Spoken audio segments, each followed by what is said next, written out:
But Lara's feats attracted something else: money. He flew back to Trinidad to make a television commercial for a brand of bitters, the first of a maelstrom of endorsement engagements on both sides of the Atlantic. Lara, the city whiz kid, or at least that was how the photographers portrayed a young man whose knowledge of the marketplace is tenuous, to say the least. It was claimed his association with an investment company was worth £100,000. Another lucrative deal was the new Lara 501 T-shirt.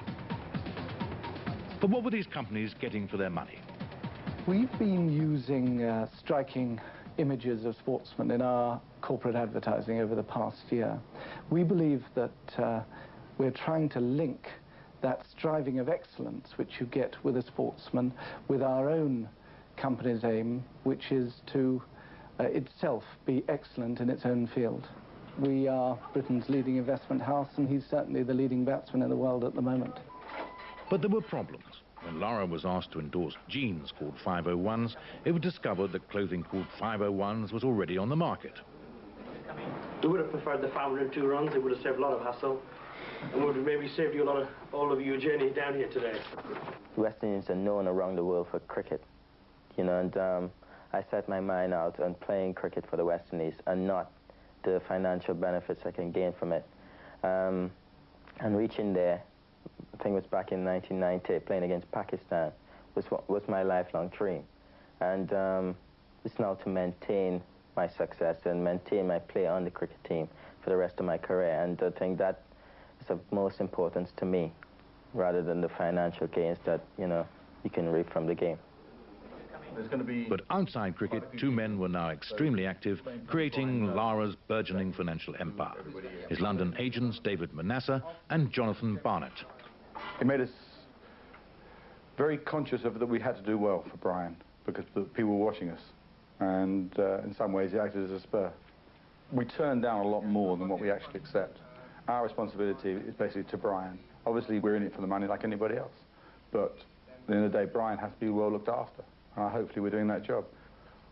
A lot of appearances, private, public appearances, etc., were out that just wasn't able to do them. So we turned them down. We don't even ask Brian. We just turn them down, and it's for the best of Brian. I mean, that comes to a lot of money. And if we were greedy and hungry people, we'd make it, you know, we'd phone up and say, we've got you booked here, we've got you booked there. That didn't happen. He's only done 2 public appearances the whole time that he's been here. It's been tough. It's been a really tough season. And I think they left the choice up to me, you know, if I wanted to do something, if I didn't. And, I mean, that was fair on their behalf. And I think they did a great job. Sometimes it was very hectic, but at the end of the day, I think I had a good season, and on and off the field, I lasted it. He's teeing off at 11:40. All right, so it's going to be a tight squeeze. And as soon as that's over, he goes straight up to Manchester to do a cricket function for Gordon Greenwich. Okay. And then it's back down on the 15th, Brian Scoville for 4 days, completely Brian Scoville alone to do the book. How tall are you, Brian? 5 feet, 8.5 inches. Because I think you're saying you're 5'5", don't they? We read that. Yeah, a bit of an insult. Journalism was yet another source of income. Lara had been snapped up to write columns for the Daily Mail. He didn't actually put pen to paper, of course. They were ghosted by a staff writer, Brian Scoville, who then got to work on the Brian Lara book. When do you wear the cap? I mean, occasions, you know, if I'm playing golf, any programs. After the Far East trip, he's going to go back for 3 weeks to Trinidad, red stripe cricket, see his mother, see his family. Then he's off to New Zealand for a month, and I'm in touch with some sponsors in New Zealand. He's got to work it out. He's got to work out how long he wants to go long, how much he can do, and how much he wants to do. And he's got to start curbing himself.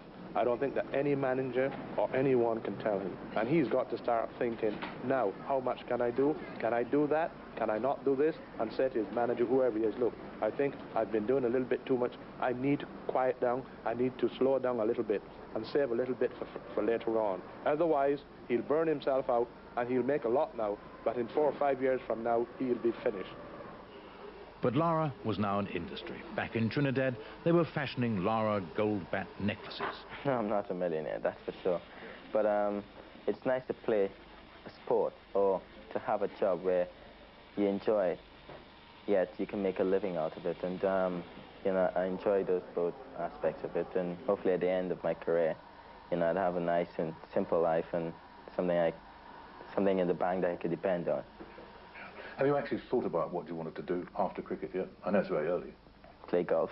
Just down again this way, please. Brian Lara, Ian Botham, Sir Garfield Sobers at a Pro-Am golf tournament. Gary Sobers, a greater all-round cricketer than Lara, had earned a knighthood, but financially a pittance. Lara's men, meanwhile, were raking it in like croupiers, on his behalf and for their own percentage. But dark clouds were looming. The world was closing in on him. Suddenly, he was vulnerable and nervous. He was accused of dodging the column, not fielding when he should have done. The plain truth was that for the moment, Lara was utterly exhausted. I accept what has gone on, but I would always maintain that, you know, I'm one who would never shy away from feeling. I like feeling. I've captained a lot of teams, and I've had to spend a lot of time in the field. I must say, though, that feeling becomes very boring when you're not doing anything. I only bowled 17 overs this year and stuff like that, but I don't think that is enough reason for me to keep coming off the field at all times. If you watch him in the field, you can see the enthusiasm, the way he runs around the field, the way he picks the ball up, the way he throws it, and you can tell he's the type of player that enjoys his feeling and enjoy the game, and he will never shirk. But as I said, if I had a player that was making so many runs, I would like to keep him off the field. I would even find ways of trying to get him to sit down in the pavilion and have a rest so that he can go and bat and produce the kind of innings that he's been producing. Another worry was the mail piling up in his apartment. In there was a royal invitation, only opened after its pass-by date. I tend to see a lot of guys not giving, you know, that 100% needed throughout the season. I'm guilty of it, I must say. At some stage during the season, I was really feeling exhausted, and I knew at some time that I could take a rest, batting-wise and stuff like that. I was not hungry after a while, just score runs each and every time I went out there, because it was really becoming monotonous, playing cricket 6 days a week. I woke up on a Thursday morning, and having to go to cricket, you know, was really getting to me. There had to be a 0 point somewhere in such a tumultuous year. For Lara, it came at Northampton when the fuses blew with his captain over a leg-before-wicket decision. Within half an hour, he'd gone off the field with the knee injury, which undoubtedly was plaguing him. He didn't appear again on Saturday when Warwickshire was still in the field. The Sunday he was due to play in Northamptonshire's first ever all-ticket Sunday televised game, and suddenly announced, without the knowledge of his captain and manager Bob Woolmer, that he wasn't going to play because of the knee injury. He did play, so you can say that he was obviously ordered to play. And eventually on the Monday, because he'd been absent for so long, he couldn't bat until 5 wickets were down. It very nearly cost Warwickshire the game. And I think at that stage, I don't think things were ever strained in the dressing room, but the odd player was starting to think, well, if he can do this and he doesn't actually turn up to time, and if I don't turn up to time for practice and everything else, then am I going to get fined and he's not, and so on. And it was quite a fraught 5 days. One stage was getting to him a little bit, and I think he has dealt with it very well. If I was in that situation, I probably would need a friend to sort of go to and talk to, and unfortunate for him, I was here, and that's one of the reasons here as well, because, as I said, we go a long way back. And if he has any problem, he talks to me, and if I do, we relate. And even though he's abroad, we still talk as normal on the phone as much as possible. Disputes, yes, there were. But what was never disputed was Lara's enormous impact on a Warwickshire club which hadn't won the county championship for 22 years. Now they were high in contention for all 4 of the big titles in English cricket.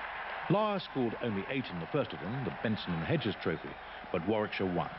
3 to go. And the phone would ring 50 times a day in the dressing room with some bloke saying, I'm a friend of Brian's, I met him 5 years ago in Trinidad, and you know, to begin with, he was trying to put himself about so much and sign everybody's autographs that it probably, you know, the attention, it would have got to me. I'm not sure if it did get to Brian, but, you know, just for a while there, he wasn't quite the happy chap who first arrived. It had been a traumatic couple of weeks, but now the runs were cascading again. 191 against Hampshire helped Warwickshire to the county championship title. One man is 10 short of a team, but Lara did contribute 9 centuries. to put it into context, he faced nearly 400 overs in the whole of his first-class county championship season. He scored over 2,000 runs. That is really the equivalent of a side facing 400 overs, which is nearly 4 days cricket, and scoring over 2,000 runs, namely 500 runs per day, per day, per day, per day. And that's his natural rate of progression, which I don't think has been equalled in, certainly not in post-war cricket anyway. Celebrity came so swiftly that within 4 months he was being fashioned in wax to take his place alongside monarchs and serial murderers in Madame Tussauds. In one sense, he almost qualified on both counts. What you see is what he is. He's clean-cut, he's well-spoken, and he's just generally a very nice person. Obviously, he's got some faults. Some people may say turning up an hour late could be a problem, but in general, he's fine, you know, and I think it's something that me as an agent I'm very fortunate to have him to work with. A lot of people really like him. He's a good looker. He has a good reputation. He's not boisterous. He's very calm, cool. He gives a nice aura. He hasn't been tainted as yet. We don't know if he will be. Sometimes some of the media here can be a little bit hard, generally. So they haven't really begun to tackle him yet. The style in the West Indies, they have it very long, hanging. He's got a wonderful family background, which has made him keep his feet on the ground. I've hardly seen him put a word out of place at press conferences where the time bomb questions have come in. He spotted them, ducked them, or pulled the pin out and thrown them back. And he's been brilliant. He really has. And he's got an instinctive reaction to the sort of things he's doing, which I think remove any danger of him developing an arrogance which is unacceptable. He's very conscious of his own image, and I think that given the pressures that have been upon him this year, he's coped with it very well. We obviously believe that he will maintain this image and he will continually strive for excellence when he's out at the crease. Portrait of a man strolling to the office. It exemplifies Lara's temperament for the big occasion, and this was a big occasion, the NatWest final at Lord's. He's walked alone from his hotel. It's already 20 to 10, and the match starts at 10:30. He barely attracts a second glance, until he's batting. I remember trying to play outside the line of some of Tom Moody's ball, and I was still missing it. It was a bit unbelievable, but it was really tough to bat at such a time, and also to come back the following day and to bat at 10:30 again, I think was a bit unfair to Wooldridge, and maybe just a learning experience and something to keep in your bag the next I come back. Lara scored 81 on a brutally seaming wicket. Warwickshire still lost, but they'd already won 2 great prizes and were to go on to win the John Player Sunday League, an unprecedented 3 titles out of 4. And Lara... Big effect on the championship, less effect in the one-day games where he didn't really make much of an impact, not to the same degree anyway, but overall I think he widened the horizons of, call it self-belief if you like. The youngsters suddenly saw things that were possible in cricket that they hadn't even thought possible.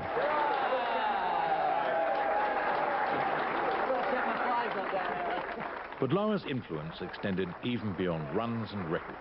Warwickshire were also celebrating an inspired investment. We're now rising 9,000 members. Lots of people have been signing on at the end of the season just to see the last few matches because we've kept going in every competition.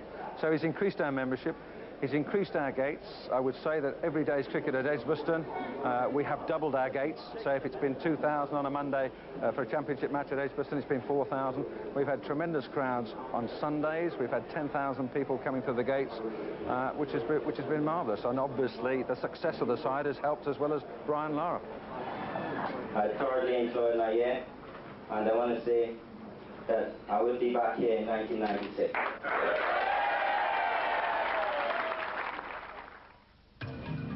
Just 48 hours after his last game in England, Lara was in a South African township.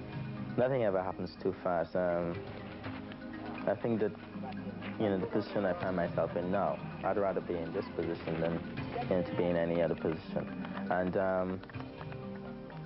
it's just something that I have to deal with.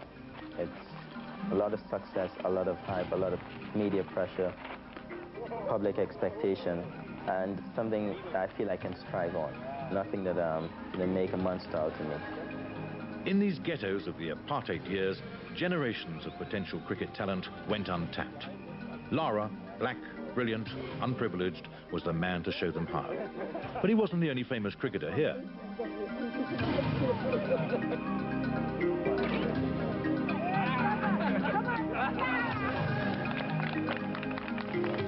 Lara's South African itinerary was crippling, but his patience with the rawest of raw material was exemplary. How are you? You could hardly move for VIPs. Okay, can I please?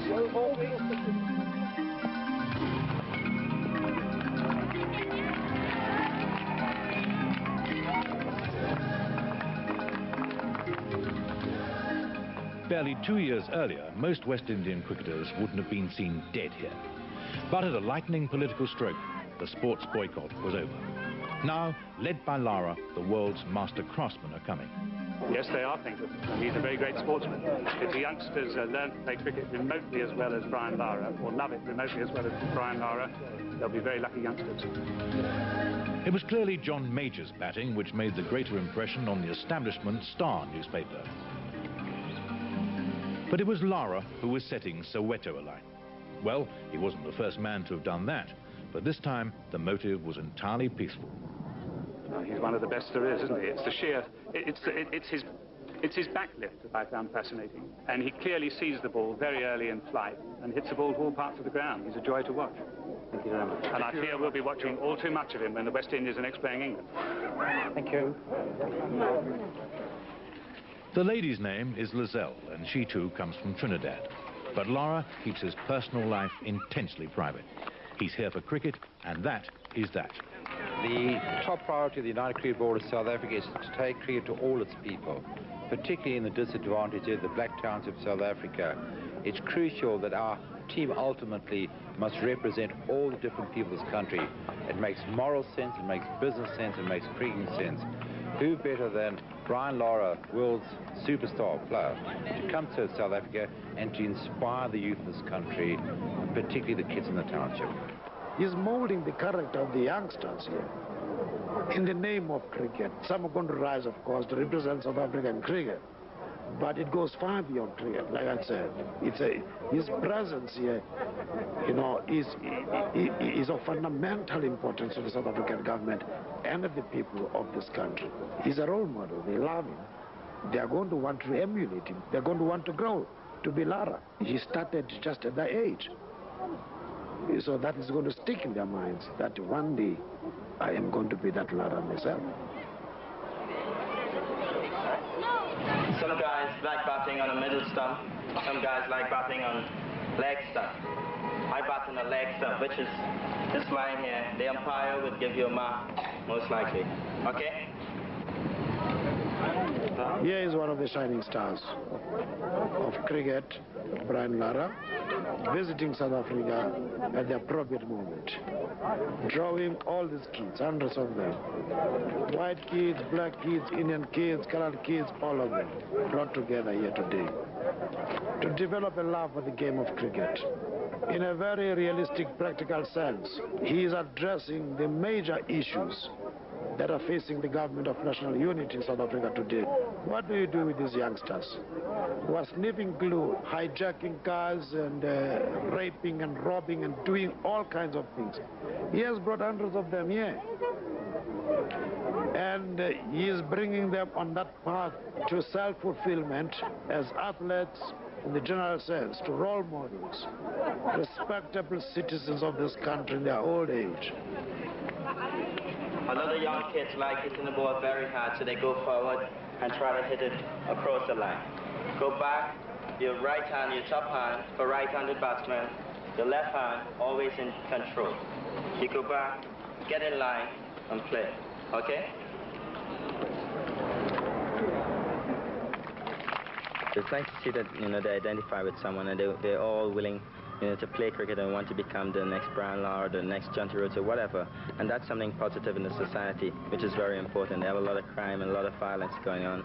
And, I mean, South Africa is not new to that. And I think we need to direct a lot of the kids around the world into playing sports, whatever sport they want to play, and it's in a positive way. That's important. There's no let-up. Next stop, Hong Kong. Lara's the star attraction, but he's not actually on the West Indies team bus. They couldn't wake him. He turned up eventually. You got to pace yourself, and at the moment I think that, you know, I'm quite happy handling things how it's going. And if at any point in time I think that my cricket's going to suffer, or, you know, my private life's going to suffer, I'm going to put a stop to it. The first year in anything is going to be the toughest, and things are going to settle down after that. Europeans have been playing cricket at the Kowloon Club since 1904. Now it hosts the Hong Kong Sixes, essentially a convivial weekend involving some drinking and a lot of slogging. Only 5 days later, Lara was back inspecting his new estate in Trinidad. He was now literally commuting on the world's airlines, and the strain was becoming evident. He wasn't off to India today at all. He missed the plane. He caught the next one, but still they fined him. India is the most draining of all cricket venues, and Lara now faced the prospect of 2 months here.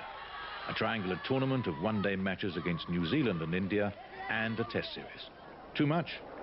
I think it's best for him to play as much as he can at his young and tender age, because the time will come when, if he can get into it, make enough out of it now, he can have a rest and then come back. He can take a couple of months off, go and have a rest and come back onto it. More so than trying to rest now, because if you're in that kind of nick, you want to keep playing. You want to keep that form. And Brian is the type of player that I know he will rate himself. He's a very intelligent boy, and he will know to handle it. Well, maybe. Even Gary Sobers had never undertaken a schedule so demanding. No cricketer ever has. Well, he's gone for the big one. That's an ugly shot. With a man under it, he's taken it, Raju. That's one wicket the West Indies didn't want to lose. Coming down to India, it's a bit different. I haven't been performing to the best of my ability, but, you know, it's a learning experience playing here for the first time in Test cricket. But 1994 is a year that I'd always remember. India has many religions, cricket being one of them. It inspires not mere enthusiasm, but fanaticism. Famous players, mobbed if they walk in the streets, stay in the sanctuary of their hotels. The test match grounds, packed beyond any safety limit, are cauldrons. The din is relentless. And as far as the crowd's concerned, that's Brian Lara's half century. The proliferation of one-day cricket may be profitable, but Lara, like most purists, doesn't care for it. By West Indian standards, Lara, at 25, is a fledgling player. Yet he did have an influence on older colleagues. It does change the dressing room. It gives everybody inside more confidence to know that you're playing with one of the greatest talents in the world, actually in your team. You can't put a price on it. We still depend on 4 fast bowlers to do the job, but we had maybe a few years when with Viv Richards more or less slipping away on the far side of the hill. He's come at the right time. He's filled that gap, and he might end up maybe even going on to greater heights. It's played on. Lara has gone. And the stadium just erupting in a cacophony of noise as Brian Lara makes his way back. In the one-day matches, he was deemed to have failed. I suppose it's how you quantify failure. 367 runs in 9 innings, average 40.7. I suspect there may be the odd English batsman who'd be fairly pleased with that. Out-stumped. And so, in a bigger arena, was Lara. Debatable, perhaps, but there can be no excuse for what Lara did next. For disputing the umpire's decision, he was rightly suspended for the next one-day match. But it wasn't held against him. When he'd served his sentence, he returned as captain, standing in for the injured Courtney Walsh. But captaincy, as Ian Botham can testify, can destroy a batsman. Could Lara handle it? I think he could cope with it. He's already skippered with some distinction with Trinidad and with the West Indies B. I think he's a natural both to inspire people and to lead them, and his influence in the Warwickshire dressing room, for instance, to me shows that how he can inspire players and push them in ways that they've never been pushed before and didn't think they could be pushed. So I think he's a natural. Undoubtedly, but apart from a final flourish in the last test, his scores had fallen away in India. But of course, he'd set an inhuman standard, which even he couldn't sustain. For me personally, with all that has happened this year, it's been a bit exhausting. But I think for the players, they enjoy playing cricket. I mean, beginning of my career, it's something I'd look forward to, touring with the West Indies and playing cricket, you know, almost every month of the year. But for me personally, it's been a long year, and I'm happy to be coming to the end of it. End of it? Hardly. The new year immediately brings a tour to New Zealand. Then it's back to the Caribbean for a full test series against Australia, and then it's straight to England for another test series. For Lara, the year had started unpropitiously. In Trinidad, his car containing his cricket gear had been stolen. The thief kept the car, but graciously left the bats for collection beside a busy road, thus possibly contributing to the most remarkable year of batsmanship the world has ever seen. I merely hope that Brian Lara can survive the pace. He doesn't consider himself great yet. I think he's being a little bit unfair to himself. He's certainly the best modern player in the game today, and you know, certainly speaking to Dennis Amos, who's seen Kalituran, Kanai, and Sabers, they believe he's the best player they've ever seen too. Great players are not just made overnight. I think great players have to earn greatness, and it have to be earned over a period of time. Brian have had a lot of success, and he's still potential, but I think that he will continue to be a great player, and I'm not surprised at his success at all. I've never seen Sir Gary play cricket, but every time I pick up a cricket book, you know, you saw his statistics and stuff like that, and you realize that, you know, he was one of the great cricketers that ever lived, the great all-rounders, and coming from him, it's really frightening, because I haven't done anything yet to, you know, to prove him right, yet.